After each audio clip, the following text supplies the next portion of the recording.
Okay. It's a little after 2 o'clock, and I'm going to call our agenda review meeting to order today.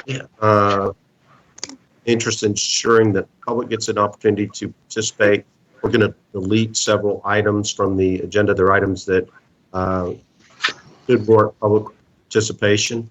So item 11.1 under hearings and ordinances, first read ordinance number 2021. Relates to the District West project. Item 12, sub 1 under hearings, ordinances, second read, ordinance number 2020-11. Item 15, sub 1 under appeals, which is an appeal, a legislative recommendation related to the District West project. And item 16, sub 1 under quasi judicial hearings, which also relates to the District West project. With that, let's see. Commissioner Stewart, well, we don't have any requests from the public to address items on the consent agenda. So, Commissioner Stewart, do you have any items? I do not, except that I had a long conversation with Chief Rolone about our permits and permitting and the 18As coming forward, just to make sure that we're flexible with those as they move forward. As you can see here, you have a bunch of stuff that's scheduled for the end of April, which would still be under our current emergency plan. So I would assume that those would just be removed or pushed aside. Is that the choice right now? And we've put together, a number of commissioners have had questions related to the 18A permits. So we put together an 18A working group to deal with issues because we have everything canceled through a certain date and people will be trying to reschedule. So we want to make sure we don't have conflicts if people are trying to schedule other things and people are trying to reschedule things. So staff is on that. All right. That's all that I have, Mayor. Commissioner Sheehan? Yeah, Mayor, I did have a concern about that, and Chief Rolone has been very, very responsive with everything that's been going on over the weekend. And the only other problem that I had that's not related to the agenda was, and I think I want to just say the staff has been doing a really good job. By Uber Eats drivers and people like that have been getting ticketed when they've been delivering food to people who are under quarantine. I've got lots of residents who've come back from trips and have been quarantined, and I just want to thank everybody for getting on that so quickly because this is the only way these folks can get food right now. So they've been really good and responsive. And I know that there's a lot going on. I know we've been really busy all weekend, but I just wanted to thank the staff for being so responsive on that. And we're going to have to be flexible on things like 18A and parks and everything like that right now. It's a really uncertain time, but that's all I had, Mayor. Thank you. Thanks. Commissioner Hill? Thank you, Mayor. It's not a problem. It's a future concern, and it's related to agenda item B8. In which I'm so excited about, eventually electric arts coming to Creative Village. But we also, I know there's a park that we're going to be building yet named for namesake Central Park there in the Creative Village area. My concern was with losing that space. And I spoke with Thomas Chapman to possibly work with Scott Zeilers and those that's parking. Right now, we charge for parking there in the Creative Village. And my concern is after we build the park there, the public having some type of access. So as we move forward, hopefully we can put a strategic parking plan for the park so that the public can still have some type of free parking there in that central park area. Okay, Commissioner. Thank you, sir. That's all I have. Commissioner Burns?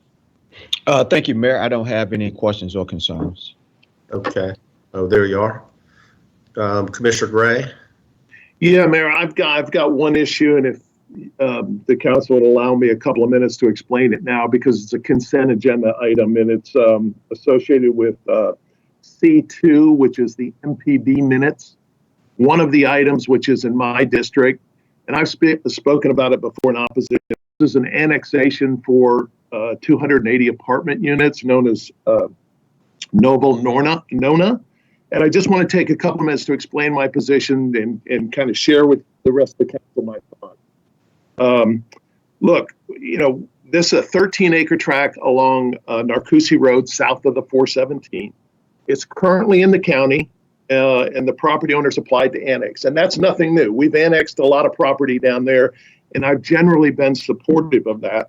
This one, though, I'm struggling a bit because I feel like we're putting a ton of density on a relatively small piece of property, and here's what I mean by that. Current development rights in the county allow the property owner to do 8 units, and it is in the rural settlement, so that's not extraordinary because that's low density. But this request will allow the landowner to do 280 units instead of 8. The trips now are 82 a day, and with this approval, it'll be 3,420 trips. And of course, we know the schools are at capacity. So just bringing it in, the intensity goes up. But here's where I'm really struggling is when the landowner came to us and wanted to do a PD with future designation of village center and residential. So following our rules, the village center portion is 6.5 acres. The residential portion is 7.5, and that makes up the 14-acre tract. On the residential 7.5 acres, the plan is to put 90 units. On the village center portion, to put 190 units for the whole 280, and that's where it conflicts with our city guidelines on a village center. I mean, residential typically is 25 to 40%, and this will be 55%. Office is usually 10 to 25%. This has 0 office component. Public and civic area, 10% minimum by our standards. This has 0. And parks and green space by our standards typically are 5%. And this is 1.8%, so not even half. So taken from the staff report, as I kind of wrap this up, page 7, the staff says, quote, the development does not provide the required mix of uses, and staff would prefer development of office and civic space. And again, in both office and civic, we have 0. So even our staff is saying, look, this doesn't meet our normal criteria. So I'm fine with annexing property. I've done it and supported it in the past, but this really feels like we're just putting way too much density on this 14-acre piece. And a lot of it's going on this village center component. And so my position's always been, look, if our guidelines are wrong, let's change them. But if we're comfortable with how we do our guidelines, let's kind of stick to them. And so that's why I oppose this. I know it's the annexation, but I don't like to mislead landowners to think if they annex in that we'll approve their development, because this one's just too dense in my opinion. Other than that, I don't have any issues with the rest of the agenda. Thank you. Thank you, Commissioner. Commissioner Ortiz. Mayor, the only thing I have is a technical, something minor on C7, meeting minutes and approving the actions of the Board of Zoning Adjustment. They say District 2, 3, 4, and 6. There's nothing for District 2. So, as I said, there's a minor technicality, and that's all I have. Okay. I see from the clerk that we do have a public appearance request for a trend gender review, item D5. How are we going to access that, Madam Clerk? So I have staff in the rotunda that will let the speaker speak and will do the timing. I believe his name is David Serdar.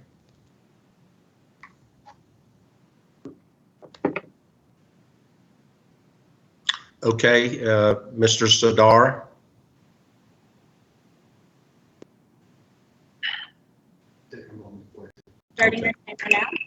David Sturdart, 66 Winter Green Drive, Fruitland Park, Florida, 34731. I've been here before. Mayor, good to see you again. And it's a humbling thing. My son's a male nurse. He does PICC lines.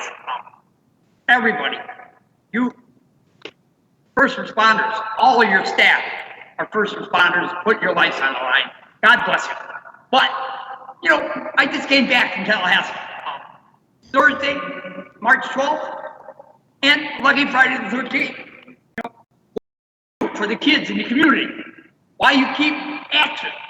That's what life is all about. Governor says, so life. crop number 9 off the cards I had. I got 52 cards when the first thing I did was have an aide come and talk to me when paid at the front counter. Said, Dave, let's have an aide talk to me. You know, April 22nd is the 50th birthday that's coming up that's canceled.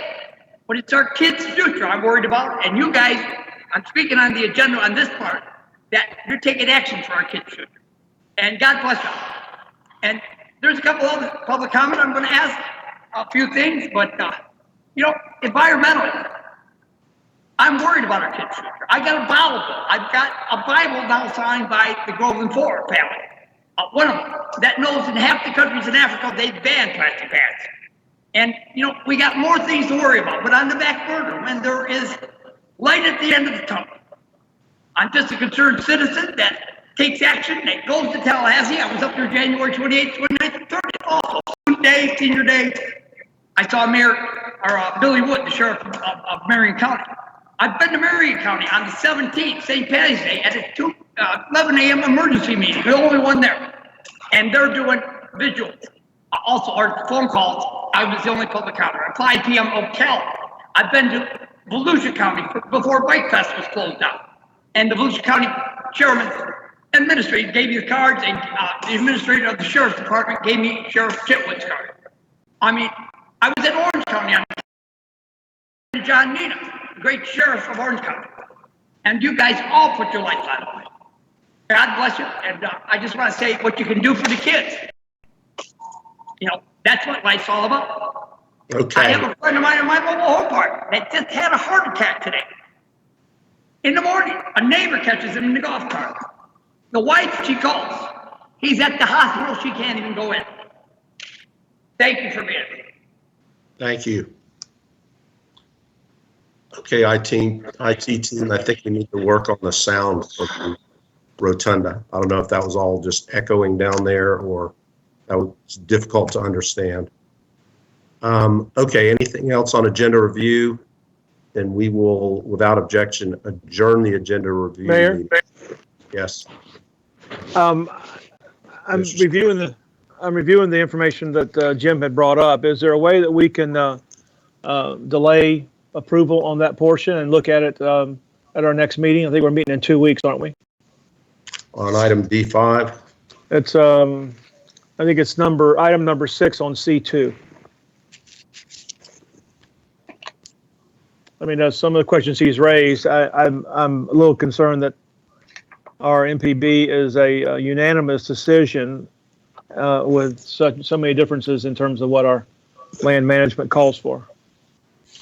Commissioner Gray, would you like that? Yeah, I think there's the basis to find middle ground in that one. I just think, so yeah, I'd love that. I think that'd be a great idea. Okay, well, if there is not objection, then we will defer that item to our next meeting. And clerk, I guess, just to confirm, I have it as number 6 on item C2. No. No, let me give you the specifics so we know, but it's annexation request 219-10018, the GMP 2019-10029, and finally zoning 2019-10034.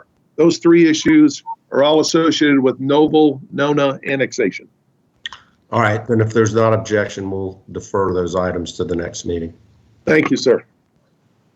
And with that, if there's not objection, we'll adjourn the agenda review meeting and we will convene the city council meeting. Commissioner Stewart, would you lead us in an invocation?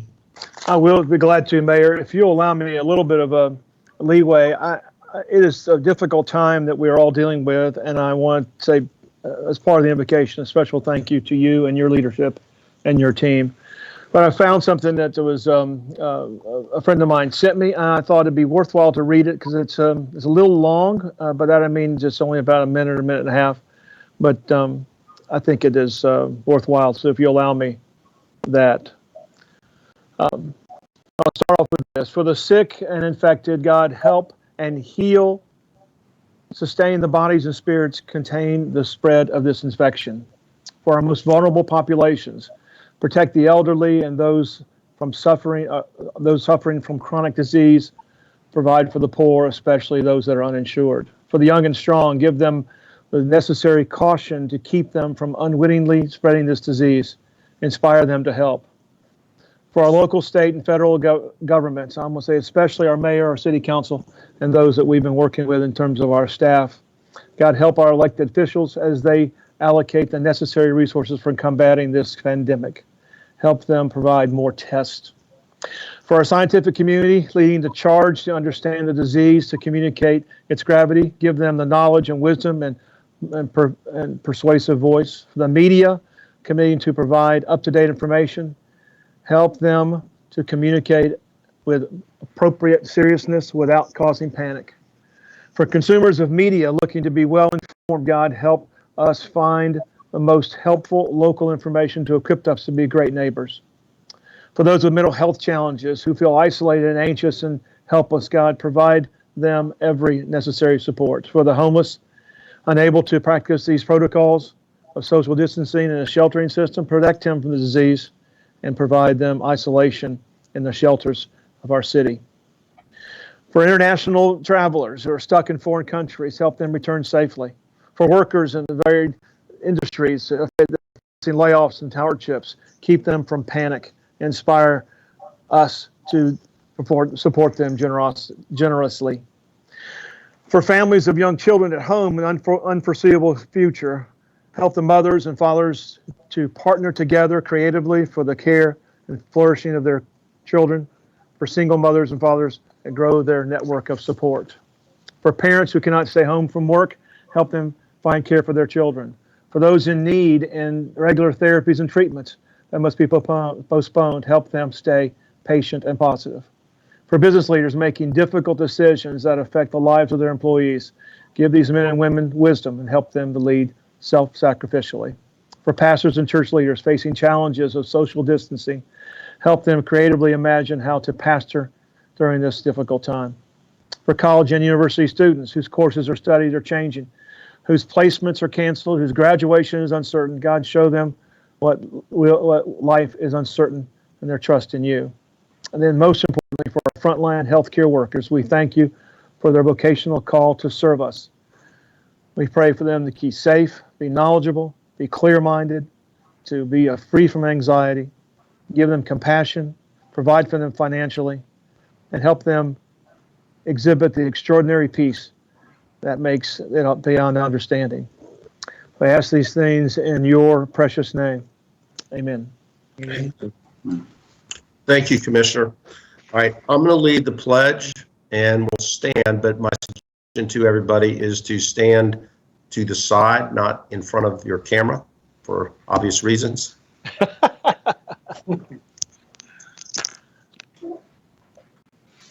I pledge allegiance to the flag of the United States of America and to the republic for which it stands, one nation, under God, indivisible, with liberty and justice for all.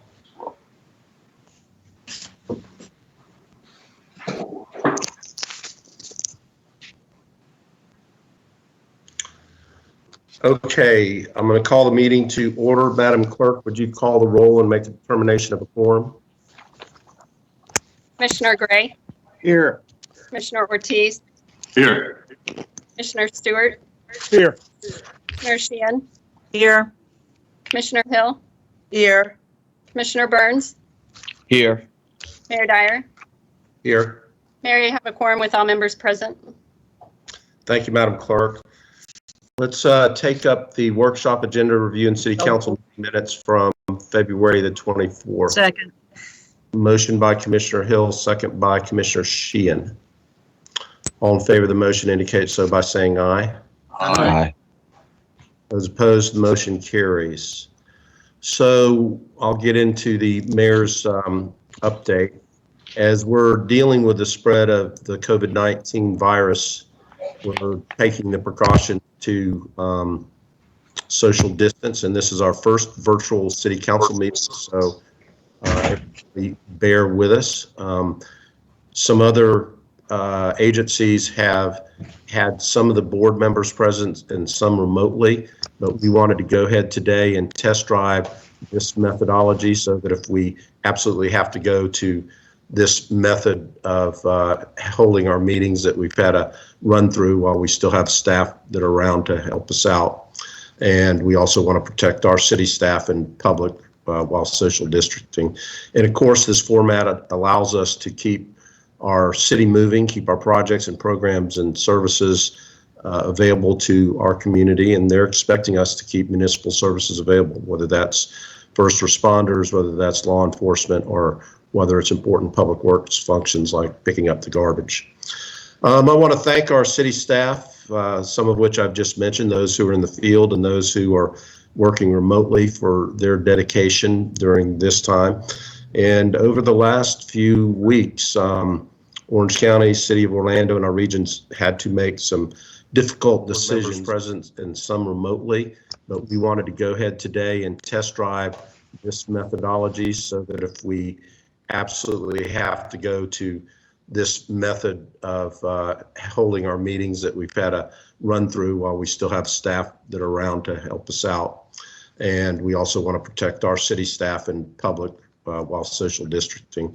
And of course, this format allows us to keep our city moving, keep our projects and programs and services available to our community, and they're expecting us to keep municipal services available, whether that's first responders, whether that's law enforcement, or whether it's important public works functions like picking up the garbage. I want to thank our city staff, some of which I've just mentioned, those who are in the field and those who are working remotely, for their dedication during this time. And over the last few weeks, Orange County, City of Orlando, and our regions had to make some difficult decisions about closing non-essential businesses and encouraging telecommuting. And the emergency stay-at-home order was not something that we wanted to do. It's something that we had to do. We have to stop the spread of the virus. We have to flatten the curve to ensure our family, our friends, our neighbors, and certainly our seniors don't get sick, and that our hospitals and healthcare systems don't get overrun. And as we've seen the cases continue to grow, I'm absolutely convinced we've made the right decision by asking people to stay at home.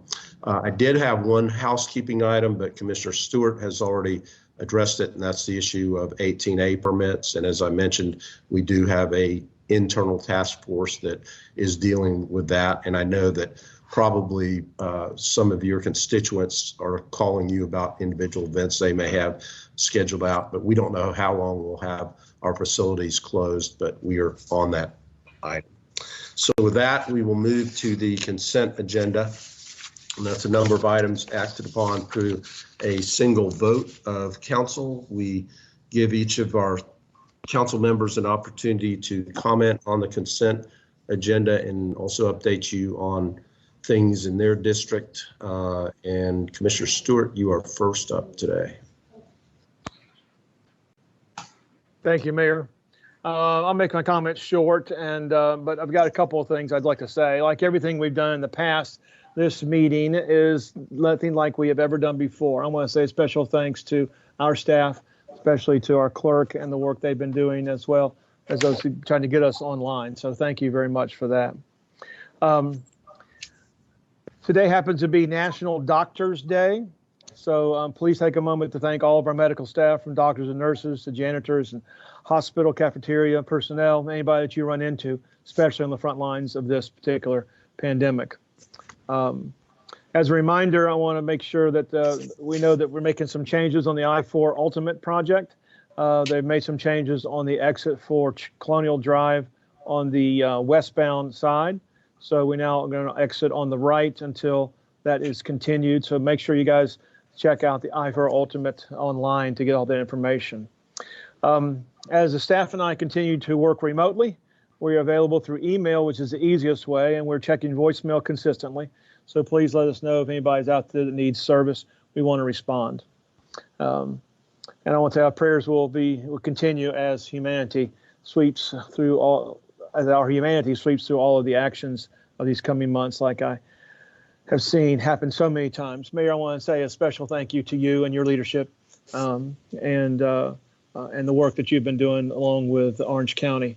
It has been a great comfort to see that to our community, and I appreciate it. I've got a lot of questions about two facilities that are in my district, Dubstred and Lou Gardens, and we are doing the maximum we can to make sure we have practicing safe social distancing. So, Mayor, thank you for continuing to look at that each day to make sure that we're working to keep people safe and not drive themselves crazy. They can get a little bit of sunshine and be outdoors. I want to say a special thanks to that. As to the agenda, the only change is that one I looked at that Commissioner Gray had mentioned. We made that change there. And they probably need to announce that, I think, probably as part of this agenda. And then the other is, as I mentioned about the 18As, just that we're going to go ahead and prove them. But I know that with our current plan that they won't be in force, and we'll have to just make modifications to those changes. So, Mayor, thank you very much. I appreciate it. Thank you for the opportunity to share a little bit, and thank you for your service. Thank you, Commissioner. We'll move to Commissioner Sheehan. Well, thank you, Mayor Dyer, and I too want to just thank you for everything that's been happening. I mean, first we went through hurricanes, now we've gone through Pulse, and now we've gone through this. I mean, you haven't gotten to have any fun. But I just want to thank you. I know these are really, really, really difficult times for everyone. I really want to thank the staff for it was a busy weekend, and we've all been working remotely. And I'm glad that we have the ability to do that. Again, parking and deliveries of essential food, that should not be a problem moving forward, but please let us know if you're having any difficulties, but hopefully we got that taken care of. I've got many people in quarantine that relying upon food deliveries. We want to make sure they can get that food safely. Unfortunately, I've had many businesses in violation of the order, and Mayor, I know it was very difficult to close the non-essential businesses, but that's the only way to quell the spread of this. And even in spite of all that, we still have had continued, doubling on some days of the number of cases that have impacted everyone. So I just want to say that this is not something that you or any of us have done in a frivolous manner. And unfortunately, I continue to hear from folks that businesses are in violation. So again, this is for public safety, and they have to understand that, and please comply. Something else, I'm really proud of the fact that that so many city employees are still out working, and I think that automated trash pickup now is probably the smartest thing we ever did to keep our employees safe. And just something I wanted to say, y'all thought I was crazy on chickens. Well, I have eggs. So if I could just teach those darn things how to lay toilet paper, I'd be set. So thanks a lot, everybody. I know this is a really hard time for everyone, but, we'll get through this together, and, in a way that we just need to understand that we're all in this together and every one of us is impacted. Thank you, Mayor.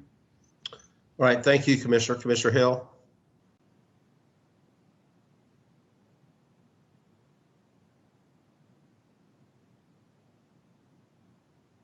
Commissioner Hill. Sorry, there we go. Can you hear me now? We can hear you. Wonderful. Getting new. This is new, so I got it. Thank you, Bill. Talking about teamwork around here, leadership, community, and partnership. And with that being said, I just can't thank you, Mayor, and your executive staff, and also our auxiliary staff by keeping us updated. Also, just keeping the building open, so that the community can feel that they can call City Hall and someone's going to pick up the phone. I like to thank our executive staffs. Many don't know they have not came off the wall. They have been in the offices remotely. We're about 12 to 15 feet apart each office, and there has been someone manning these phones. So I like to thank our staff also. And as Commissioner Sheehan alluded to, when we think about the city of Orlando, when we come together during perilous times and times such as this, we've always stayed together and we've remained united. And the outreach that has happened during this pandemic virus throughout Central Florida, but more so the city of Orlando and District 5 and District 6 with our public-private partnerships. I've partnered here with Second Harvest and Christian Catholic Services and they were able to assist me to this Saturday to serve over 1,600 individuals and over 444 families. And it was through the assistance of our recreational team, Mayor Dyer. And I can't commend Lisa Early and Rodney Williams enough. Everyone practiced a safe social gathering. They made sure that over 100 volunteers and city staff had the proper PPEs and gloves and sanitation stations while and also OPD, while we ushered in and staged cars, and they did not have to get out and place that food in the back of their cars. And many of those residents stated that they had not had resources on their SNAP assistance cards or funding monies to go out to the grocery stores. So when we start talking about the economic piece of this, that social piece, because we do know we need shelter, but we also need nutrition. Many of our seniors that are very vulnerable could not take their medication because they could not have food. So I like to thank those community partners, not that in yourself also, Commissioner Stewart, for what you're doing there in that Paramore area, for taking care of those homeless residents, because they're residents of ours, to make sure that they have some of the resources that they need to get through this trying times. So, Mayor and commissioners, I've seen you work remotely, and I've seen you on the front lines. I've heard some of your conference calls and spoken with some of the community partners, and I can't thank you all enough. You know, it's easy to lead during the good times, but the leadership that we have here in this nonpartisanship City Hall makes me proud to be a part of your team, but more so a part of this community. So continue the good fight.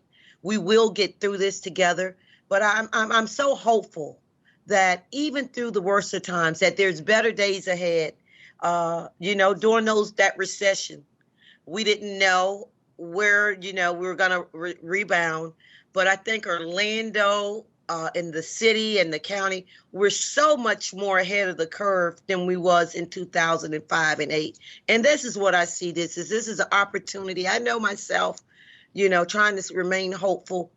I hadn't sat down for 7 years to spend time with my family, to go through some of the personal things that I needed to get through. And I think many of us that work so hard, this is time for a respite while we're still working, but to also start thinking about how we're going to make this city and this county and do our part after we come out. So thank you so very much. I have more to say when it comes to the economic piece at the next council on some of the things that I've thought about, Mayor, in District 5 and in the Paramore CRA, on how can we respond to some of the things that we're going to see economically and socially as we move out. But for right now, I just want to just continue to keep each and every one of our citizens in prayer, and thank you all for our leading the way.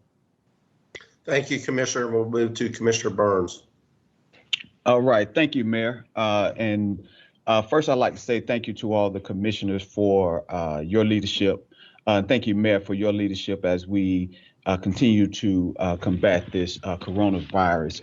As Commissioner Stewart mentioned, today is National Doctors Day. So again, we need to thank our doctors every day, but especially during these tough times. Also, I'd like to just thank the city staff, all the essential staff who continue to provide the trash pickup, tree trimming, and everything that still has to happen within the city. Beautiful. Also, a few weeks ago, I had the pleasure of attending the National League of Cities in Washington, D.C., received a wealth of information that was very timely. And it was clear when I got there and throughout my stay that the city of Orlando has a lot of respect across the nation. So I just like to say thank you all to who all have attended the National League of Cities meeting in the past and laid the foundation for that respect for the city of Orlando. Also, I'd like to thank Commissioner Hill and Ortiz for showing me the ropes during that very informative conference. Also, I'm fortunate that we've partnered with Oli's Restaurant, a restaurant that sits within the city, District 6, to deliver hot meals to our seniors. Oli's is a restaurant that has seen about a 60% reduction in their volume. And so they're experiencing some economic challenges as well, but they still committed to doing their part in giving back to the community. So I'd like to say thank you to Oli's, and the seniors that are receiving the meals have been very thankful, expressed a lot of gratitude, also, and stated that they were concerned about where they will be able to get a hot meal. So we're fortunate for that partnership.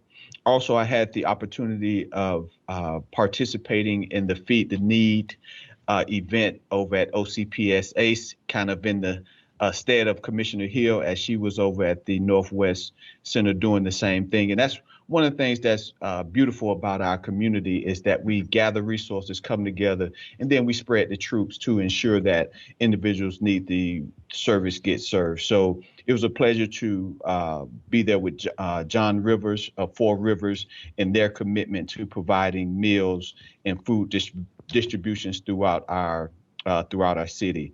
Also, in conjunction with the Second Harvest Food Bank and the Arab community of Central Florida, we will be hosting a food distribution at the Smith Center this weekend. So we're still planning for that. That will be at 11 o'clock. Again, a lot of need in the community, but I'm glad that we have partners like Second Harvest who are willing to step up to serve our communities. Then lastly, as was mentioned, our staff continue to work remotely. So we're here to serve our residents. So we ask that if you need service, please give us a call or shoot us an email, because we remain here to serve. And that's it, Mayor. Thank you. Thank you, Commissioner. Commissioner Gray? Thank you, sir. And I also want to share and my thanks to you, Mayor, and the staff for representing us so well at the city, and also for the staff for communicating our actions. So thank you for that. And whoever's in charge of the city website, I love the COVID-19 point and click with all the information and resources. So well done. Thank you for that. Also, just wanted to mention real quick some thank yous for your Mayor's Neighborhood Summit that we had back on March 7th. A lot of effort went into putting that together, and I saw Commissioner Stewart out there, but Mayor, well done, and thanks to you and your team. We got a lot of community engagement, so I wanted to at least mention that. So Thanks, Commissioner. Doesn't that seem like a long time ago? it sure does. It really does. And we had, 250, 300 people in a room together, which is unheard of today. But anyway, thanks to everybody, because I know that's a ton of work to get that organized, to get the sponsors together. So that's all I had. Thank you very much, sir. Thanks, Commissioner. And Commissioner Ortiz. Thank you, Mayor. I'm going to be pretty quick. I want to echo Commissioner Jim Gray's comment in thanking, and everybody else thanking you, Mayor, and thanking the staff. The staff have done a wonderful job. I want to particularly thank the guys at the community centers. They have been sanitizing those community centers like I've never seen before. They're doing a great job, those guys. Dustin and Alex at the Englewood Community Center. I want to thank the commissioners also, and you for the leadership you have shown around the city. Also want to thank all the mayors that are coming up to our meetings and doing the conference call on Monday mornings with the Tri-County League of Cities, passing on information, and has been very proactive. Mayor Kyle Shepard has been representing you, has done a wonderful, wonderful job keeping everybody abreast of what the city of Orlando is doing, and that's something to be commended for. I also want to thank my business leaders and community leaders for their leadership, for doing a great job in our community, trying to make sure that everybody stays home, not too much interaction. People are really moving forward, and hopefully we'll be able to overcome this great crisis. And that's all I have, Mayor. Everything else can be for our residents. They can look it up in our website. We've been keeping everybody abreast of what's going on, and of course, the city staff are doing a wonderful job too. So, thank you. Got a motion, Commissioner? Yes, sir. Motion to approve. Second. Who was the second? Sheehan? Ian, yep. Okay, motion by Ortiz, second by Sheehan. All in favor of the motion indicate so by saying aye. Aye. Aye. Aye. Those opposed? Motion carries. Okay, let's see, we don't have any CRA. We do have Neighborhood Improvement District. So if there's no objection, I'll recess the commission meeting and call the Board of Directors of the Neighborhood Improvement District meeting to order. All we have is approval of meeting minutes from the December 11th Advisory Board. Is there a motion to approve? So move. Second. Motion by Commissioner Burns. Who's the second? Commissioner Burns. He was- Second. All right. I Who was apologize. I second? thought second it. Commissioner Sheehan got in. Okay. Well, Okay. actually, that's my district, Commissioner. That's a neighborhood improvement district in my district. That's the downtown south. So if you want to make it, I'll second it, whatever you want to work out. Note But- Commissioner Sheehan is the maker and Commissioner Burns is the second. Thank All in you. favor of the motion, indicate so by saying aye. Aye. Those opposed, motion carries. Okay, let's move to hearings. So pursuant to Florida statute section 166.0451, every 3 years, each local government must prepare an inventory of real property to which the local government holds fee simple title and is appropriate for use as affordable housing. The inventory must include the address and legal description of each piece of property and specify whether the property is vacant or improved. In addition, the local government must hold a public hearing and adopt a resolution that includes the inventory list. Madam Clerk, I don't see an appearance card here. Have you received any appearance cards related to this hearing? There are none, Mayor. Then I'll take, is there discussion? Otherwise, I'll take a motion. So moved. There was Commissioner- I was just, Mayor, before we make Hold the on, let's motion to get- approve. Okay, let's just go ahead and get the motion. We can have some discussion. So Stuart made the motion, And I'll second. second by Hill. Discussion? Commissioner? Yes, I just would like staff to provide me with the list for those homes that are owned by the city that are vacant or being rented by organization or whomever for our inventory list if possible. Okay, we'll make that available to everybody, anybody that wants. Thank you. Further discussion, hearing none, all in favor of the motion indicate so by saying aye. Aye. Those opposed, motion carries. I don't know if I reconvene the city council meeting, but show that the city council meeting after the neighborhood improvement district meeting without objection, we reconvened for the purpose of the hearing we just had. Okay, little glitches. That brings us to ordinances on first reading. Madam Clerk, number 1. Ordinance 2019-63, an ordinance of the City Council of the City of Orlando, Florida, amending Chapter 43 of the Code of the City of Orlando entitled Miscellaneous Offenses to change certain provisions in Section 43.34 regarding tree protection and providing for severability, codification, correction of scrivener's errors, and an effective date. So moved. Motion by Commissioner Ortiz, second by Commissioner Sheehan. Madam Clerk, can you confirm for me that the 8 ordinances on first reading, we have no request for public comment? We do have a request for public comment on this item, Mayor. David Serdar is up. Oh, okay, I see that. I thought it was a general appearance. Okay, Mr. Sadar. David Serdar is praying for the world and Lord, life's a little prayer book. But we have to still think ahead, like the governor's office. When I went back up, trees. We need to keep the trees. We need to, well, my Bible, signed by you, Mayor, right here, is now signed. You signed right underneath Jerry Debbie's, right under the Salvation Army. Lake in Sumter County that's building a homeless program. Buddy Dyer, right here, in Samuel B. Yeaton, Marion County. But right over here, memory of the Grove and 4. Brad and Nessa Hebert, God keep you, Dave. That's me, 22120. The governor unveiled the monument stone. Devil in the Grove is the book. The movie's coming out. 4 young men, maybe some laws could be named after them instead of exoneration. Who knows? But in memory of them, plastic is a real concern. Environment is what I'm worried about. Plastic bags have smiles on them. A bottle bill right here. I've got so much stuff. I'm worried about the environment. I'm just a concerned senior citizen that was I'm a janitor.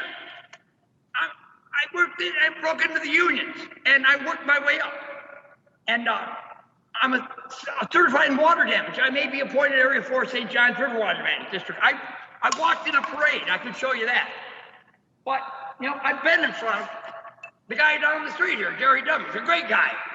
And I want you to know I worked in AutoZone at one time, and they have an environmental commitment to society, an executive board to reach out to. That in the offices, at the environmental office, they wanted DeSantis opens door to climate change issues. I've been here. I'm worried about the trees. I'm worried about the kids' future. Somebody needs to, and I know you guys do, because starting October 3rd, you're banned at your venues you own.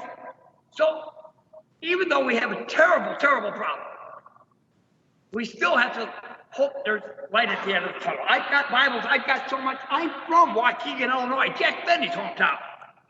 And then I moved to Libertyville. And the first responders that are putting their lives on the line, God bless them, not enough citizens know what these people are doing for us, what the hospitals are doing for us. But, we have to keep our cool. I've lost everything before. I've been homeless. Many people are on the streets that are homeless. And we just have to pray. We got to get back to God. In God we trust is what this country was started on. And I go to many churches. I am doing the Martin Luther King thing. There's a Martin Luther King tree up in Tallahassee in the courtyard. I think 1929 he was born, 1967 he was shot. I respect that man intensely. We have to fight for our kids' future. We have to fight what we're doing right now. We're in God's hands. We're in your hands. God bless you. Thank you. Thank you. And Mr. Sadar, we enjoy your visits here, but you're in that age bracket that we're a little worried about. As you're in that age bracket that we're a little worried about, and you're doing a lot of traveling. So I'd just encourage you to curtail that some. Somebody's got to be out there like you are. All right. For our kids, for our future. Well, thank you for letting us test drive our. Many thanks for many things. Okay. Discussion. Hearing none, all in favor of the motion indicate so by saying aye. Aye. And so the motion passes. Madam Clerk, can you confirm for me that the other ordinances on first reading do not have any requests for appearance? That is correct, Mayor. I don't have any additional forms for ordinances. Then if there's anybody in the rotunda, please turn it in now, because I'm going to not call each ordinance requesting public appearance. I'm just going to run through them. Okay, number 2, Madam Clerk. Ordinance 2020-12, an ordinance of the City Council of the City of Orlando, Florida, annexing to the corporate limits of the city certain property generally located north of Weatherby Road, south of Tradeport Drive, and west of Boggy Creek Road, and comprised of 1.07 acres of land, more or less, amending the city's boundary description, amending the city's adopted growth management plan to designate the property as industrial on the city's official future land use maps, designating the property as general industrial with the aircraft noise overlay district on the city's official zoning maps, providing for amendment of the city's official future land use and zoning maps, providing for severability, correction of Scrivener's errors, permit disclaimer, and effective date. Move to approve. Motion by Commissioner Gray, second by Commissioner Ortiz. Discussion. Hearing none, all in favor of the motion indicates so by saying aye. Aye. Those opposed, motion carries. Number 3, Madam Clerk.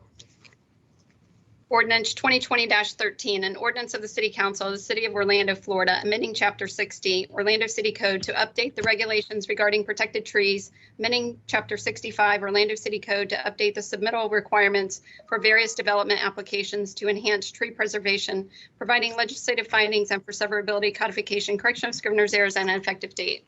So move. Second. Motion by Commissioner Ortiz, second by Commissioner Sheehan. Discussion. Hearing Yes, none. Mayor. I put my name in the queue. Commissioner Hill? Yes, sir. There was something that I spoke with staff regarding our updated tree ordinance is sometime in the future, can we recognize that there might be some, not saying, this has happened over in Paramore, and I was a little disturbed where we had given our arbiters had given a developer a tree plan, and they just ignored it. So they did pay the heavy fine, but I want to make sure that when there's a lot of development going on, and if some of the developers become habitual offenders, with rather cutting down the trees and rather pay a fine, because if they're building a $60 million development, what's, $7,500,000 fine is not going to hurt them much. So if we continue to have that, is there somewhere legally we can say that those tree cutters cannot cut trees in the city of Orlando for developers? I just want to make sure as we continue to move forward that we don't have abusers and they just continue to come in and pay to cut down trees, and we're losing our canopy. Commissioner, we have certainly enhanced the penalties for not complying, but we can monitor that as we go along, and if it becomes an issue, then we can look into that. Thank you so much. Commissioner Sheehan? Yeah, and Mayor, Commissioner Hill, and my colleagues, unfortunately, we tried to put in place a very significant tree protection ordinance, which was then preempted by the legislature. So this is to bring us in compliant with the legislature. And Commissioner Hill, I agree with you 1,000%. I mean, my concern is this weakening of the tree protection and ordinance. I probably would have never been able to save those trees at Constitution Green or some of the other trees that are in my district that are pretty, they're signature trees, they're specimen trees, and we should be able to protect those. Unfortunately, if an arborist says that they are diseased, they can be taken down now, and every tree, just like every one of us, has some form of disease. So that's my concern, is that we won't have enough of a tree protection ordinance, and this is why home rule is so very, very important. And I see Commissioner Ortiz just chimed in too, but I would welcome that. But again, local decisions should be made at the local level, and now we're trying to scramble to put in some tree protections, which our staff worked on for 2 years with the industry, and now is preempted by the Florida legislature, which I'm very disappointed in. And that's all, Mayor. Commissioner Ortiz? Thank you, Mayor, and thank you, Commissioner Sheehan, because I totally agree with you. I have a huge concern, because if I have a friend that is an arborist and I want to get rid of this tree, he can help me out saying that the tree is sick. Do we have a checks and balances where we can go and double check, make sure that that tree is as sick as anybody else claims? Is this something we can legislate on?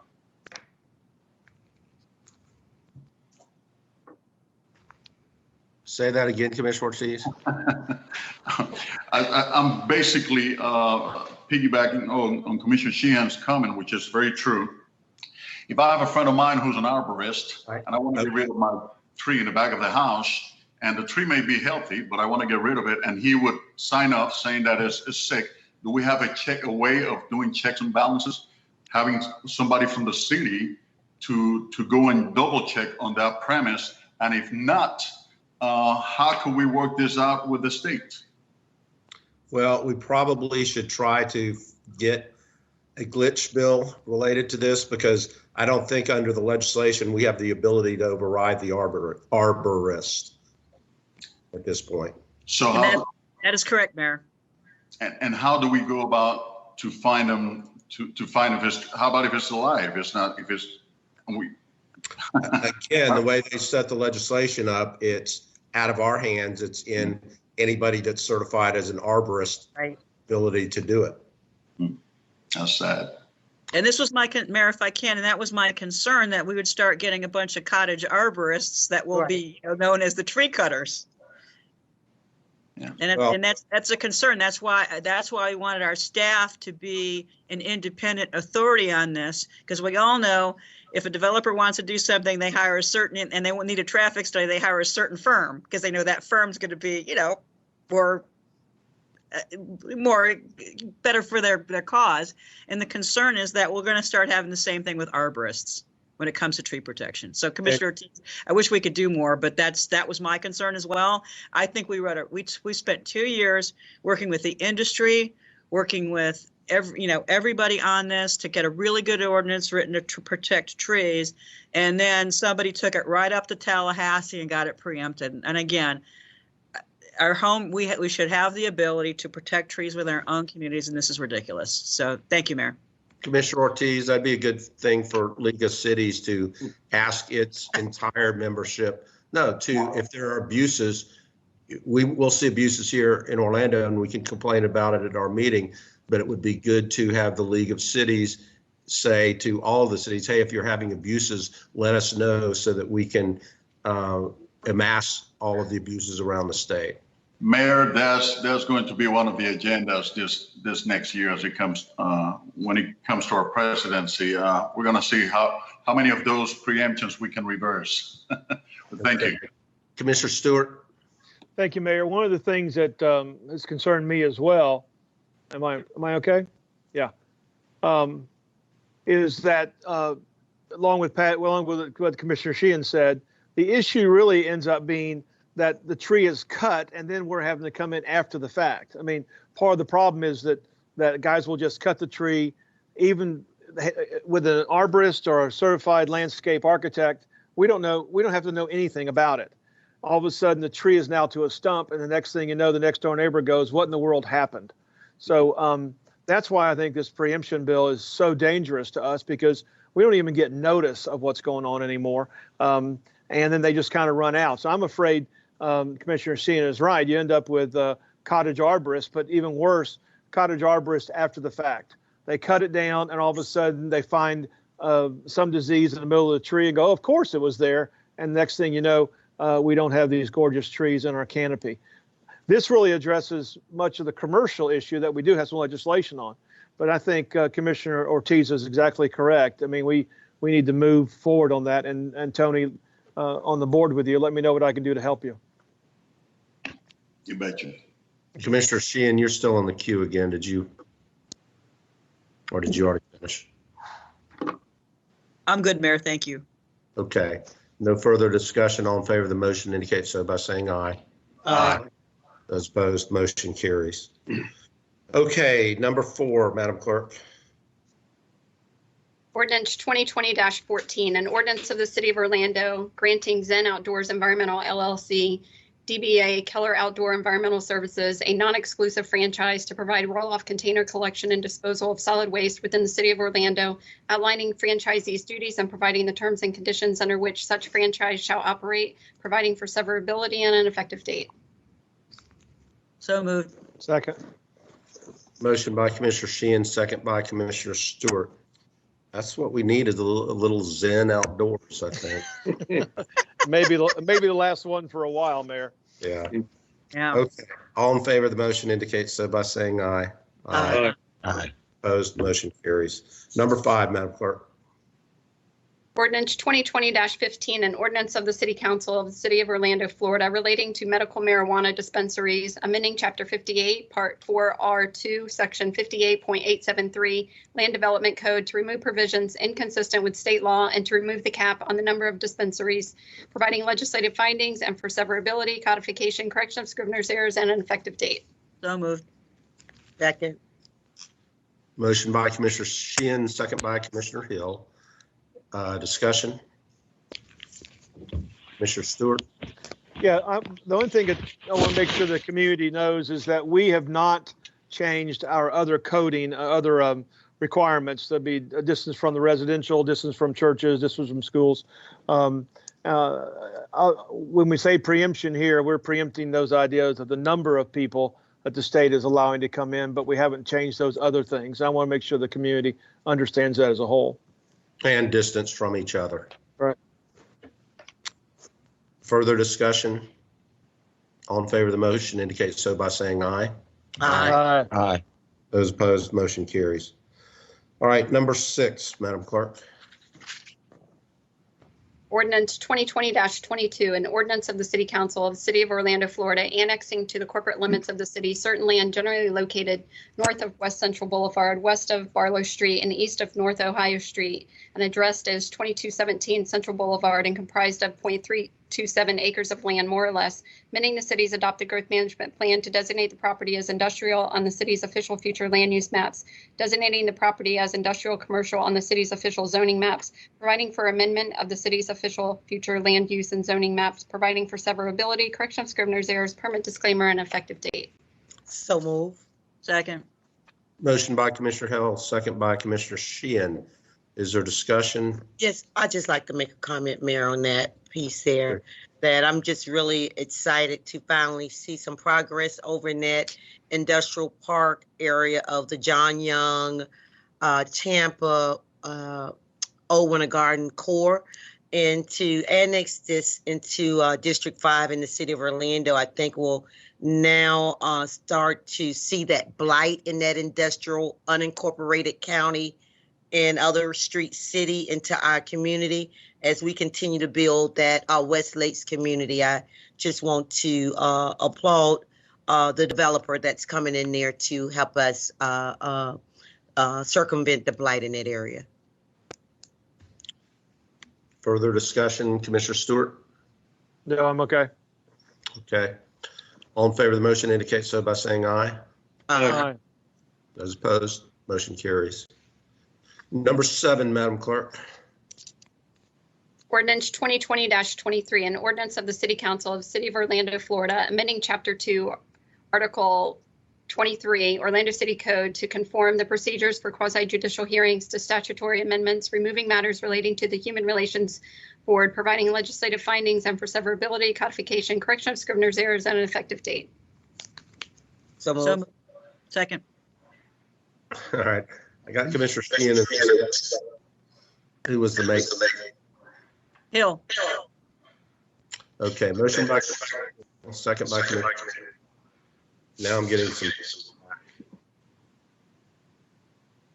discussion.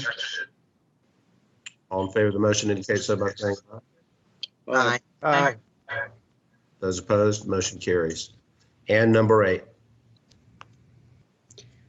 Ordinance 2020-24, an ordinance of the City Council of the City of Orlando, Florida, relating to designation of applications and procedures requiring quasi-judicial hearings, amending Chapter 58 and Chapter 65, Orlando City Code to update the applications eligible for quasi-judicial hearings pursuant to Chapter 2, Orlando City Code, providing legislative findings, and for severability, codification, correction of scrivener's errors, and an effective date. So move. Second.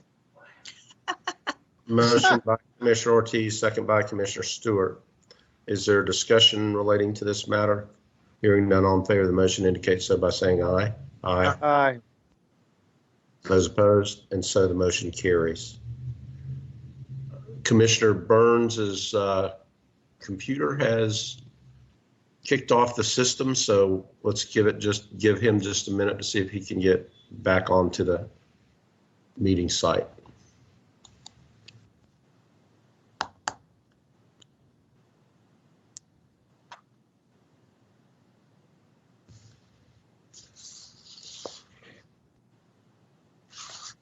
Yeah, did we get him back on? And the articles calling the needs to be back.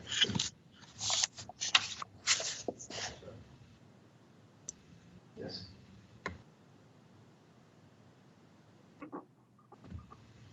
Okay, Commissioner Burns, you back with us? Yes, Mayor, I am. Thank you. Okay. Let's see. We just did number 8, or we're on number 8. We finished number 8, so we're on the hearing. Okay, next on the agenda is a recommended order. This is quasi-judicial hearings number 2, Church Street, phases 2 and 3. Next on the agenda is a recommended order from a hearing officer in case number QJ 2019-005 relating to a request for a master plan with modifications for the construction of a 32-story, 400-foot mixed-use high-rise building at the southeast corner of South Garland and West Church Street in Phase 2, and approximately 25,000 square feet of commercial space at 128 West Church Street in Phase 3. The petitioners are Michael Rozier and John Panessa, and the applicants are Church Street Phase 2 LLC and Church Street Garland Retail LLC. Okay, let's get the background on this from our planning manager, Elizabeth Dang, and then we'll hear from the petitioner or applicant if they're present. Elizabeth?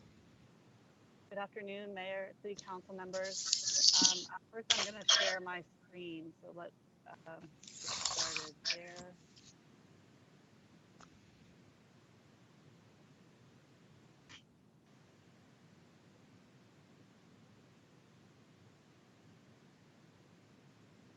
Okay, can you see the screen?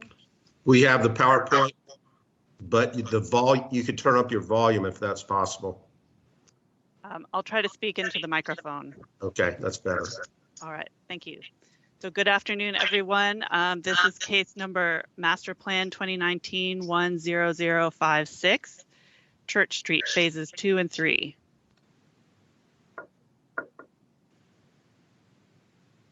So this project is located at the south side of Church Street, north of West South Street, east of South Garland Avenue, and west of the train tracks. It's approximately 2.56 acres. So the requested action is a master plan with modifications to the maximum allowed impervious surface ratio, an intensity bonus of 5.0 floor area ratio for the construction of a new 400-foot tall mixed-use office high-rise building that will be located at 225 South Garland, as well as improvements to the Cheyenne Saloon building located at 128 West Church Street. And the idea here with the bonus is that the two historic structures, which is the Bumby Arcade and the Cheyenne Saloon, will both be able to transfer their development rights over to the new tower. So in total, phase 2 is the new tower. It's 32 stories, which is 400 feet tall. It's a mixed-use building with 209 hotel units, 19 dwelling units, 2,500 square feet of ground floor retail, 59,000 square feet of ballroom and hospitality space, and about 210,000 square feet of office, as well as a parking garage.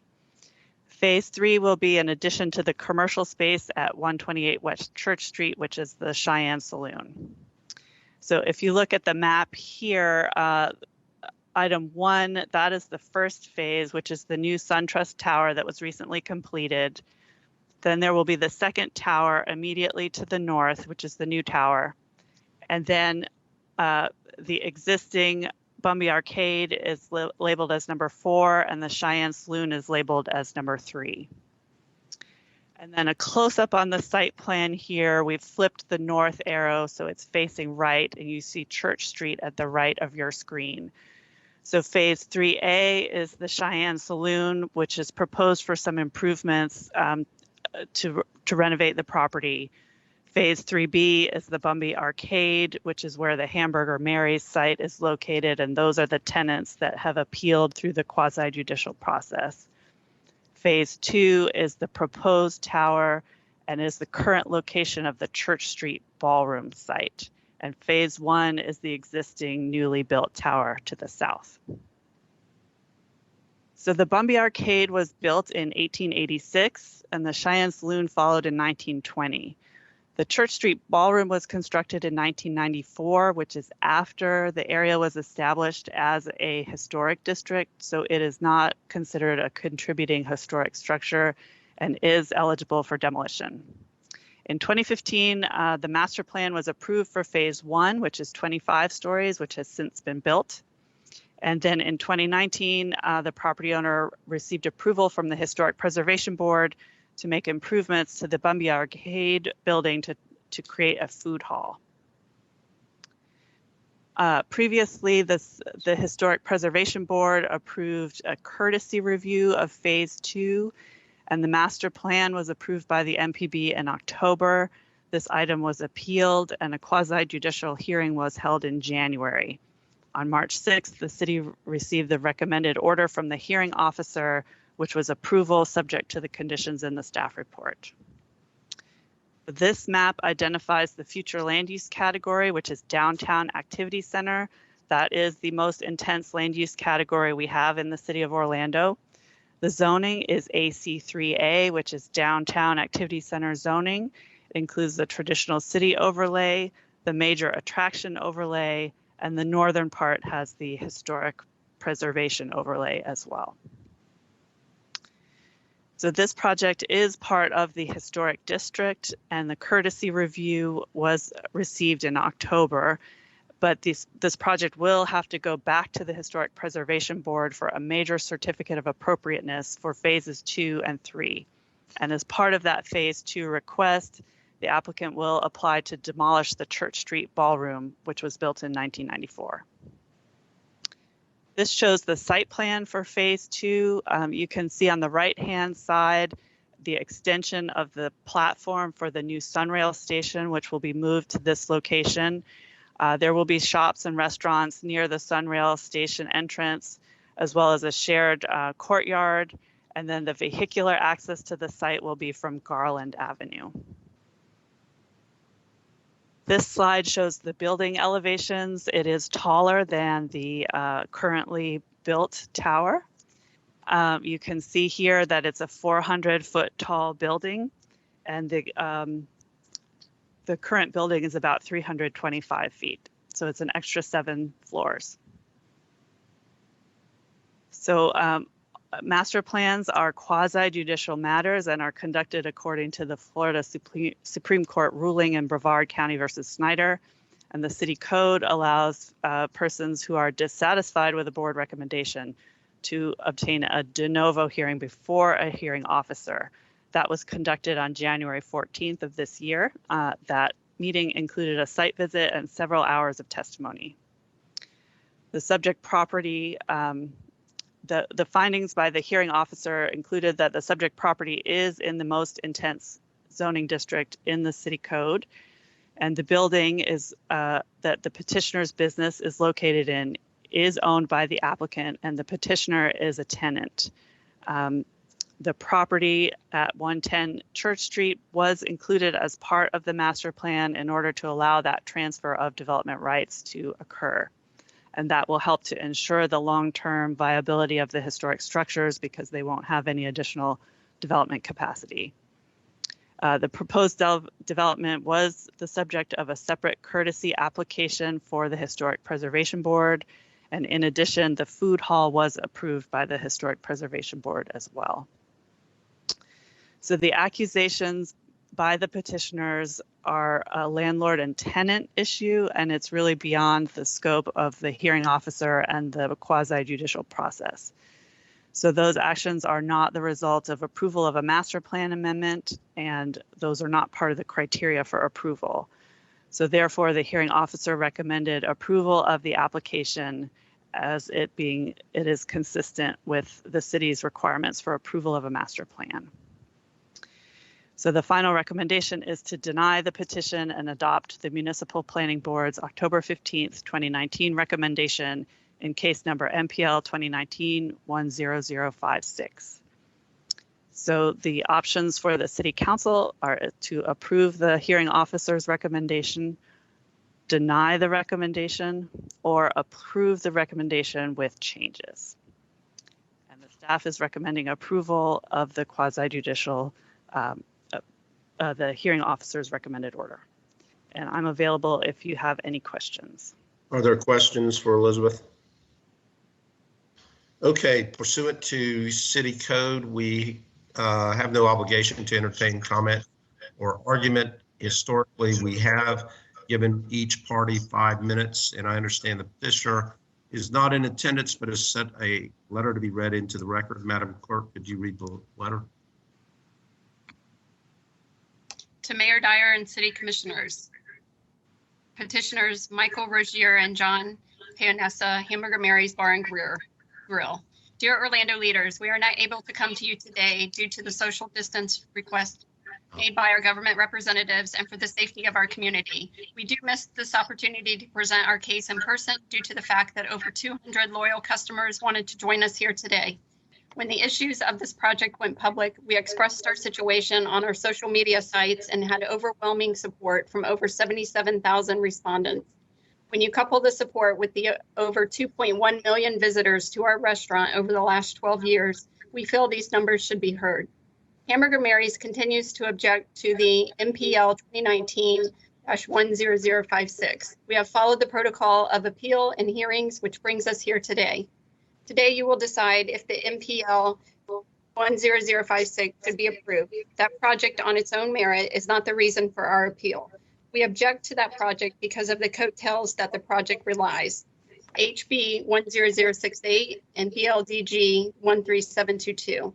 These projects are for a food hall, which encompasses the building in which our restaurant operates. The project you are deciding on today, MPL 10056, cannot qualify without the food hall.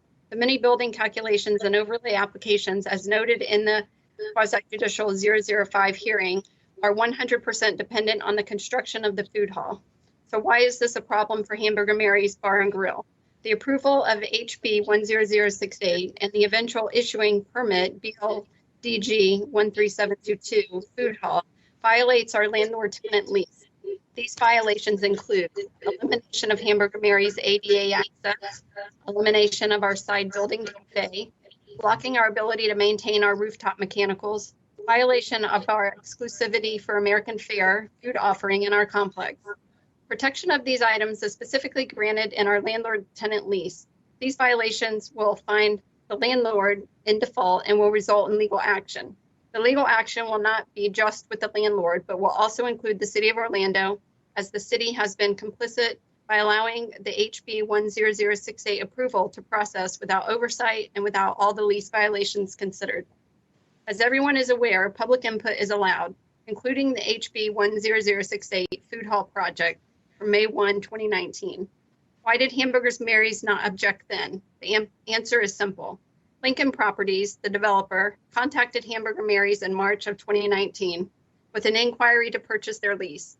The reason for the request was that Lincoln stated that it would be very difficult to operate during building construction, and some of the square footage included in the Hamburger Mary's lease was needed to complete the food hall footprint.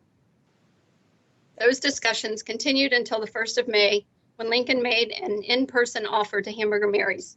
The legal parameters of an agreement were worked on during the next few months and were to come to a conclusion with a sale date the end of August. During this time, Hamburger Mary's searched out many different areas to relocate the restaurant with assistance from the downtown development team. About 10 days before the deal was to close, Lincoln pulled the deal because they could not perform on a contract they had prepared. Why is this important? Hamburger Mary's had a deal to sell to the developer, which is attached. Hamburger Mary's found a location to move to. The deal was written by Lincoln's legal team, and all sides agreed and approved. For whatever reason that Lincoln wants to provide for failing to honor their own agreement, the bottom line is that the deal circumvented our ability to oppose the HB 10068 and thus results in the violations noted above of our landlord-tenant lease. In an effort to right these wrongs, we have appealed to the city for assistance. The common response we get from the city and the leader of the DDB is to get a good lawyer and sue Lincoln. That's exactly what Lincoln wants us to do. That way they can financially destroy Hamburger Mary's and Pepe's. See a note attached from the Lincoln VP stating just that. As a successful small business, we consider ourselves a stakeholder in downtown and a staple for the LGBTQ community. We want to be an integral part of the growth of downtown. Trust me when I say we have endured a lot to remain a viable restaurant during the past recession when nobody was coming downtown. We kept Church Street Station alive when it was written off as dead. We have done our part and want to continue to be a good partner. Our request to you, our city representatives, is to make sure your decisions today is for the benefit of all parties, small business and large developers. The project MPL 10056 is not mutually exclusive from HP 10068. They rely on each other and should be judged together. We have been told by the city that they cannot get involved in landlord-tenant disputes, but we had no landlord-tenant disputes until the city approved HP 10068 in May of 2019. By approving this project, the city gave the landlord permission, willingly or not, to violate Hamburger Mary's lease. The MPL 10056 does not check all the boxes when it uses another project, HB 10068, as its crutch. It is possible to right a previous wrong. We feel that HB 10068 would never have been approved in its current form if all the facts had been put on the table. Hamburger Mary's is requesting that this approval be delayed until all parties can come to an agreement that does not disproportionately advantage one party by sacrificing another. It is possible for small and large business to coexist. It takes two to dance. We are reaching our hands out, waiting for a partner. Please look out for small business, the backbone of our city and our nation. We appreciate your consideration of our request. Mike Rogier and John Peronessa. Commissioner Hill, I missed that you had, No problem. you want to just wait until we have the. Sure. applicant? Okay. Okay, and we will give the applicant or attorney for the applicant 5 minutes as well.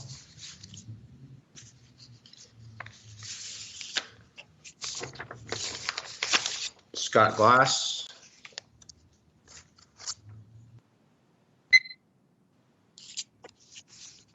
Good afternoon, Mr. Mayor, Commissioners, Madam Clerk. I'm not sure if you all can hear me or see me. Please let me know. We can see you and we can hear you. Well, I apologize for that. For the record, Scott Glass, I'm a partner at the law firm of Schutz & Bowen, 300 South Orange Avenue, Orlando, Florida.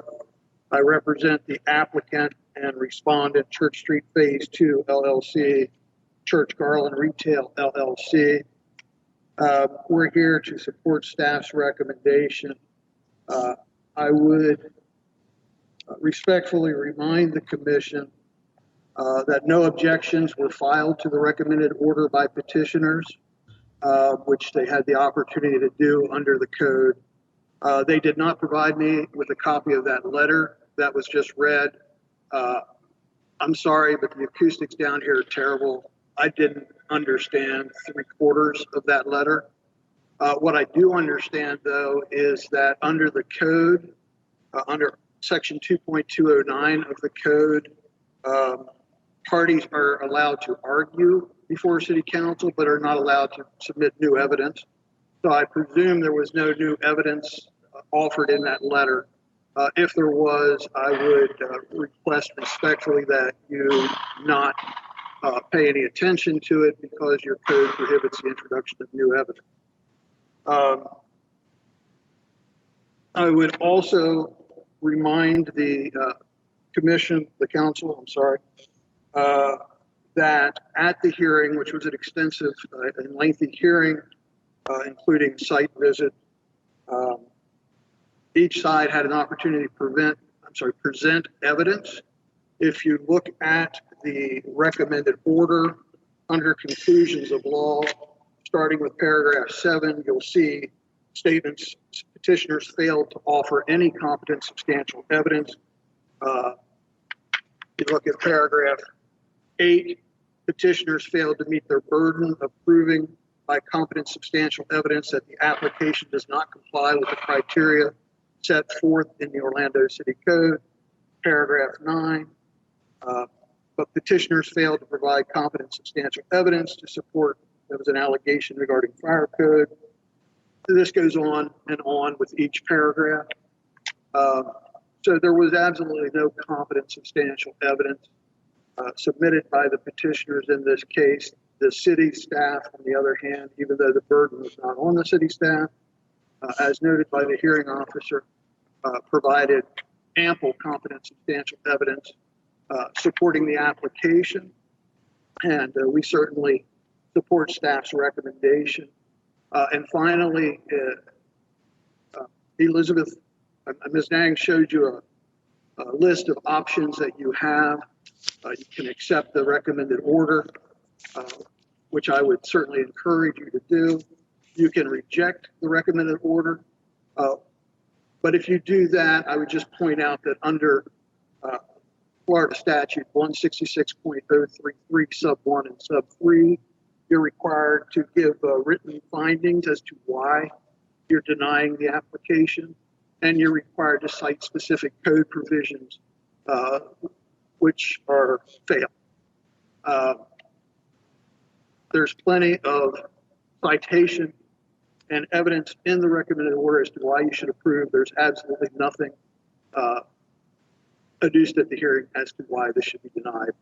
So with all due respect to the petitioner, and having enjoyed a number of hamburgers over there, they simply have not met their burden, and we would urge the council to adopt the recommended order as presented. Okay, are there questions of Mr. Glass? Thank you, Mr. Glass. Thank you, Mayor. Commissioner Hill? Yes, thank you, Mayor. I would like to speak with Elizabeth for a moment. She can come back. Yep. Go ahead, Commissioner. Thank you, sir. There's different phase 2 I saw there. So we are protecting the Cheney Saloon, right? Elizabeth, that's what I heard, that will still be preserved. That's correct, Commissioner. Thank you on that. Now, I would like to commend, I understand this is emotional for especially such a time like this that we did not foresee. But I do want to thank you, Elizabeth, that I know you worked, and I've been in constant contact with you on this issue here for the last at least 5-6 months or so. So I want to say thank you for trying to be that mediator between Lincoln Properties and Hamburger Mary's to try to come up with some compromise. We're not, we can't dictate what a developer do with their property under code, but I know we did try to work with both Lincoln and also Hamburger Mary's, and also the Downtown Development Board. Is it, I think my last briefing, I was informed that the Downtown Development Board tried to assist Hamburger Mary's with possibly finding another location downtown that was more pleasing to them, and possibly with some CRA assistance. Is that correct? Yes, Commissioner, that's correct. City staff met with the applicants, and we also met with the Hamburger Mary's representatives. And the way the Downtown Development Board and Business Development incentives work, there are some opportunities if they choose to move to a new location. We can look into facade grants or other available programs. But in their current situation, the city can't get in the middle of a tenant-landlord dispute. Absolutely.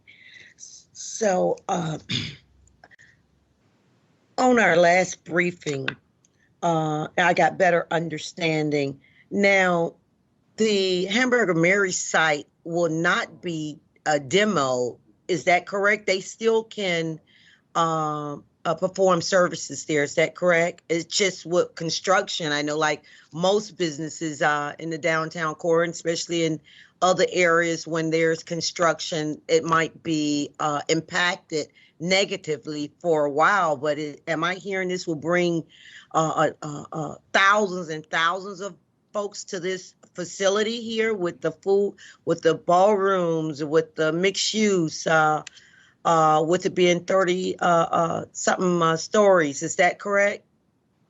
Yes, that's correct. So the Phase 2 tower is a standalone project, and the Hamburger Mary's is part of the Bumby Arcade. So that will remain, and it will be remodeled as part of that food hall concept. So once the second tower is built, it will have a hotel component and an office component, as well as a ballroom space. So that starts to bring the Church Street corridor back to that visitor and tourist-oriented atmosphere that it had many years ago. Thank you for that. So I just want to make sure I'm understanding it, that even with the development of Phase 2, Hamburger Mary's does not have to be displaced or demo, correct? They can remain there? That's correct, yes. Okay. All right, that's all I had. Mayor. Okay, thank you, Commissioner. Commissioner Sheehan, then Commissioner Stewart.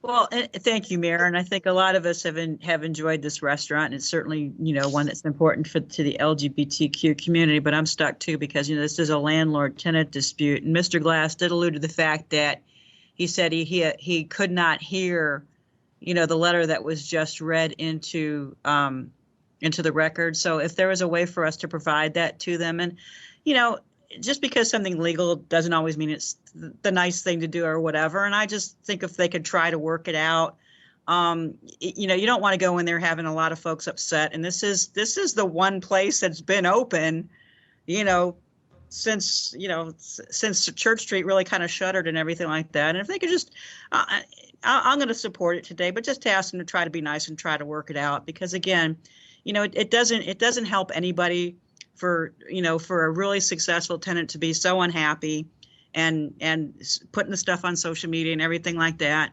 I mean, can they at least try to work it out? So if we can at least give that letter to Mr. Glass with a nudge, say, hey, you know, can you try to work this out? That's all I had, Mayor. Thank you. Thank you, Commissioner. Commissioner Stewart, question for Elizabeth.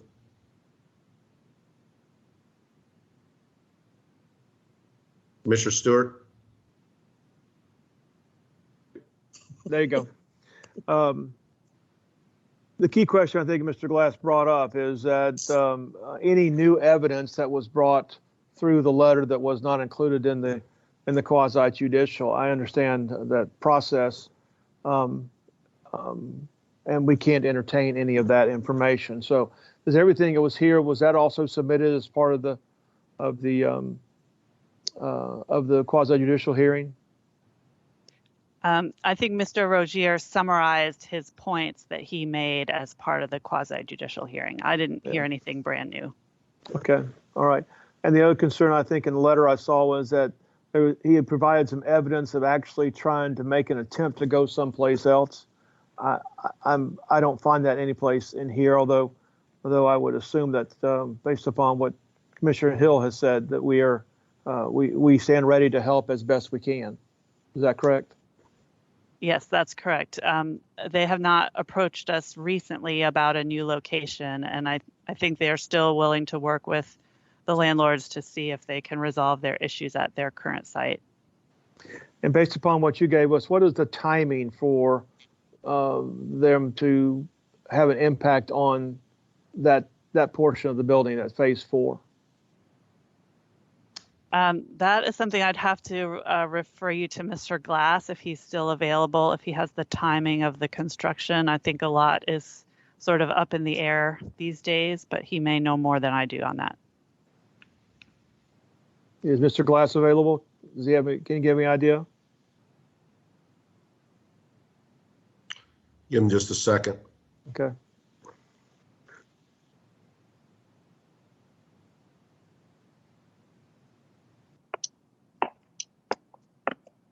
I don't have a definite date. I mean, we're all wondering what the market's going to do in this whole social distancing thing and people not going to work. So it's to be determined. I do not have a good estimate for you. I wish I could. I wish I could say the economy is going to fire back up here shortly, but I really don't know. Can I ask you a question real briefly, Scott? Certainly. This phase is the last of the 4 phases. Is that correct? Yes. It is the last of the 4. Okay. All right. Thank you very much, Scott. Thank you. You all stay safe. Yeah. May I ask Scott a question here? Yes.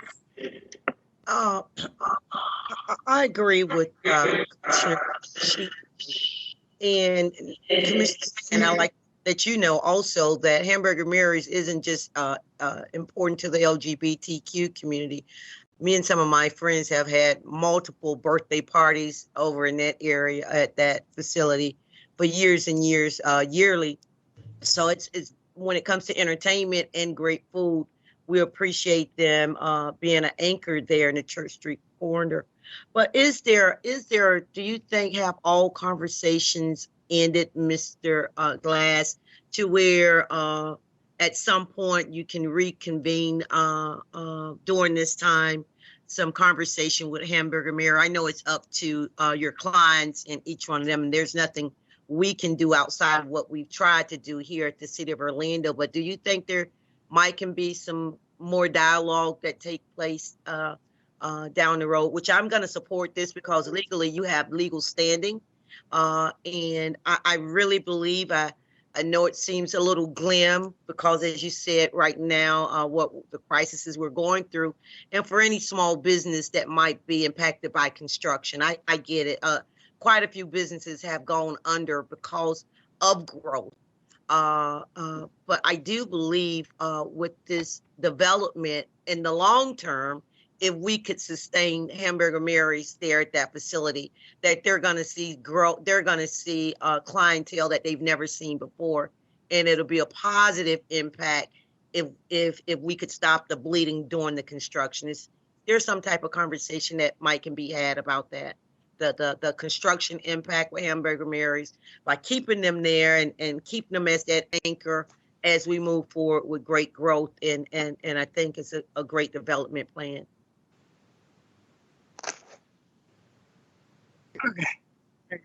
Okay.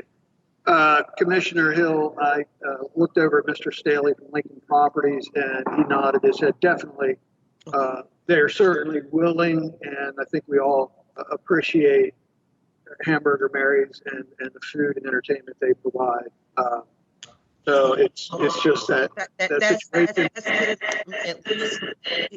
willing to still work together. There's one Orlando and one community, and of course, downtown wouldn't be outside of Mayor Dower's leadership, of course, but Lincoln Properties have been instrumental in creating a robust downtown when it comes to high rises and mixed use and all the things you do. So I appreciate you continue being a great partner here in downtown Orlando and moving it forward to where we can be part of this metropolitan city that we are.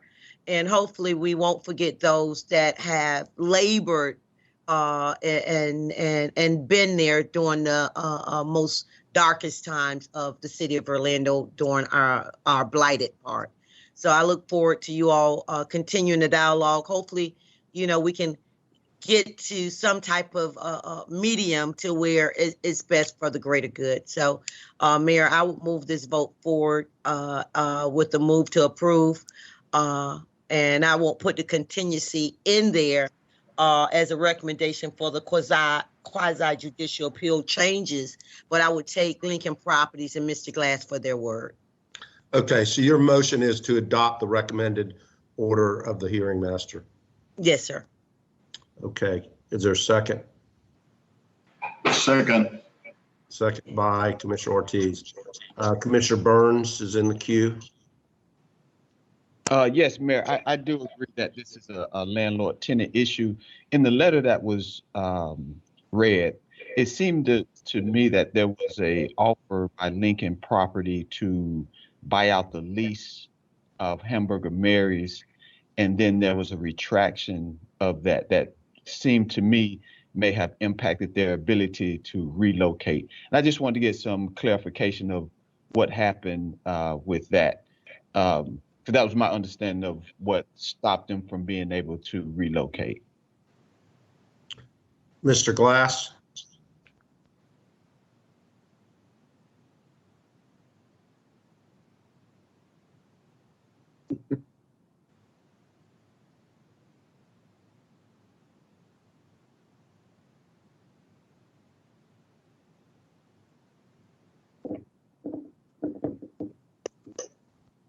My apologies. I had to speak with Mr. Staley. During the due diligence period on the underlying transaction, the owners of Hamburger Mary's offered to sell their business. It was investigated during due diligence, and a business decision was made in that 60-day period not to purchase the business. So that's what the story is on that. Okay, so it was not the buyout of the lease, it was the purchase of the actual business that was being discussed.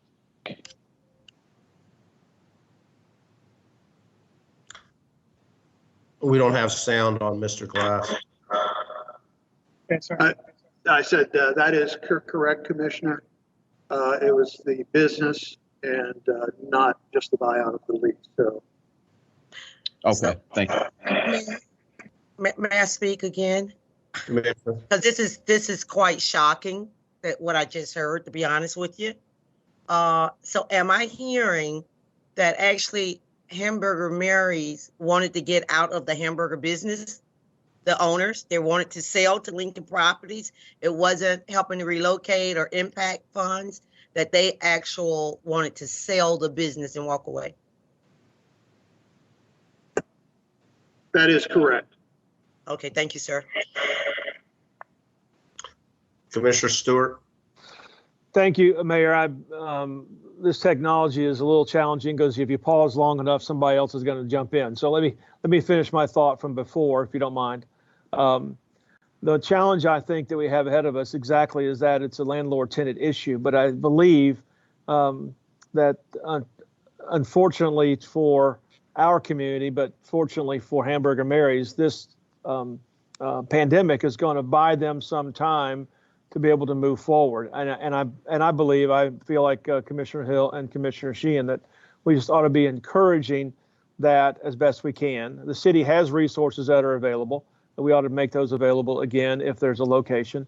And we may have some other time coming up that would work out. But I do believe it's a landlord-tenant issue. The current owner of the building wants to complete his task, and I think that we are a little bit hamstrung by that. But I do believe that Lincoln Properties has heard the feelings of this council that we think is an important business, and we want to try to get them to work it out. So I would be in support of the staff's recommendations. Okay, I think we're all sympathetic to Hamburger Mary's. Commissioner Sheehan, you and I celebrated after the domestic partner registry was implemented in Hamburger Mary's, if I recall correctly, and it's been part of our community. And I would hope, Scott, that Lincoln just takes into account the feelings that the community has for Hamburger Mary's in good faith, tries to do what they can do.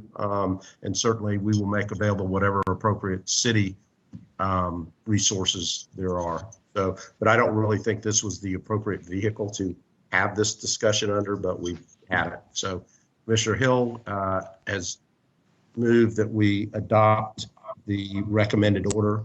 All in favor of the motion indicate so by saying aye. Aye. Those opposed, so the motion carries. Okay, that is the conclusion of our business other than general appearances. And Madam Clerk, I do not have any cards here for general appearance.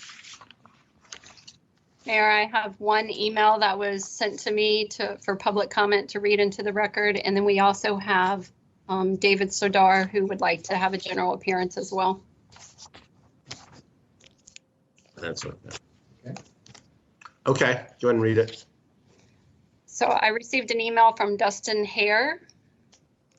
The current crisis has further highlighted the need for high-quality municipal internet in Orlando that is free or subsidized for low-income families. With schools closed, many impoverished students are unable to receive greatly needed education while at home due to lack of cheap or free internet access. I implore the Orlando City Council to consider the education of its most important citizens, children, in dire times like these by implementing municipal high-speed internet and Wi-Fi, and to make access to it free for all families below the poverty line. Thank you, Dustin Hare. Okay, thank you, Mr. Hare, for emailing us. And then Mr. Sodar, you're also up for a third time today. Done this in Marion County. All right. I thank you again, but I want you to know, I'm into the arts, and right across the street, you have a beautiful facility. Waste management was started by two guys in Chicago. I cleaned his carpet, Happy Henry. And, he was a senior citizen with suspenders like I am because he's a hardworking guy. He had a nurse you couldn't believe. Deerfield, Illinois. Right here in Orlando, there is contact for ideas for us. I've been down in Winter Park where folks from all over Orlando are concerned about the environment. When God gives you the thread, you weave. I got a master's hat on.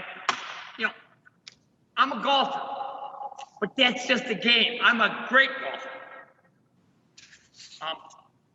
When God gives you the thread you weave, I slept and dreamt that life was joy. I woke and saw that life was service. I acted, and behold, service was joy. You know, you folks have been in election, schools. My dad, a principal at the same school he went to as a child, the black neighborhoods of North Chicago, Illinois. I dated a Johnny May Christmas. You were elected officials. Rocky Burns, I've reached out to you all week for the past month. I'd love you to get hold of me. You're a great guy. And I've been to these state city leagues. You've been to the national. Well, you've got more contacts than I do. You're more important than I am. But I've reached out to the League of Cities in the state of Florida. You know, my Uncle Paul Serna, that's my dad and that's my mom, was a safari hunter. He was the Illinois Racehorse Chairman. He pioneered it. He lived across the street from Great Lakes Navy Base, the last boot camp in the United States. And by God, these first responders, I worked with American Legion Pole 347, the world's largest, Bend Bob Kiley, Mount Dora 35, AMVETS 206, Commander Randy. These are concerned citizens that take action for our America. Here's cards. Roy L. Clark, Director of Legislative and Cabinet Affairs, he knows. I've got a Keep Lake Beautiful shirt on. It's an affiliate of Keep America.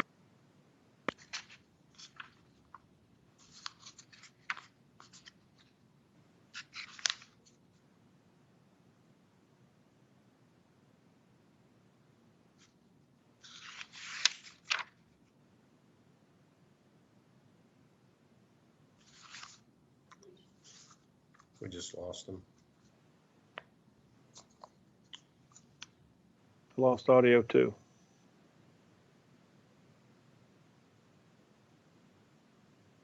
When God's watching, that's what character is in my book. There's my certification of pleasantly being a water damage certified. When Obama came in office, he talked about change. I walked in a parade. I wrote a great letter. And I've been on a march for our kids' future ever since. I've been in the paper. Heck, my Uncle Paul's son was an Illinois Conservation Police Captain, Law Enforcement Region 2. This is what's happened to people. It just works. I've been, the Florida top 500 people I'm going to reach out to because I do that kind of stuff. I'm reaching out through you. You guys are the leaders. I can keep on going. My Bible is signed by Francis Cardinal George of Chicago. Pope Francis put a message out on Earth Day. We got to take care of Mother Earth. I've run into an astrocytist and said, our rock's already gone. We have to fight back. And somebody, our whole world is taken by leaders like you that take action for our kids' future. God bless you for what you do. God bless America. God bless Orlando, City Beautiful. I got a pin on City Beautiful. God bless you. I got pins on, I've been to Wildwood, Lady Lake, Fruitland Park, Leesburg, Tavares, Mount Doris, Eustis, what a great mayor Holly is. Marion County, Lake County, Suffolk County, the capital, Volusia. And, I watch out. I've cleaned the worst areas in the world. There was a lady over here cleaning. She's as important. She's got her life on the line, cleaning the windows over here. This is what life is all about, working and keeping the city going. God bless you for what you do. And Mr. Rocky Burns, please reach back to me. I've reached out to Henry. You know that. You're right. God bless you. I've got all your cards. I got all your numbers. Anybody can do this. Anybody can do this. God bless you. Thank you, Mr. Sedano. I'm hard of hearing, so I'm off. Okay. Have a great day. Thank you, Mr. I Sardo. got flowers for you, too. This is the flowers all the family members of Groveland Fort have White River Days. I am a Florida. My wife, a Paul Fellow Harris Award winner. When my wife and I met, she's the first in the state of Illinois to join Rotary. This is what citizenship is all about. Thank you so much. I'm a volunteer. Okay. All right, commissioners, that's the end of our general appearance. So thank you. I think we had a few glitches, but we got through it, and I appreciate your patience and just your willingness to work with us on this. So with that, I'll call the meeting adjourned. Thank you, Mayor. Thank you, Mayor. Everybody be safe. Thank you. Thank you. Thank you.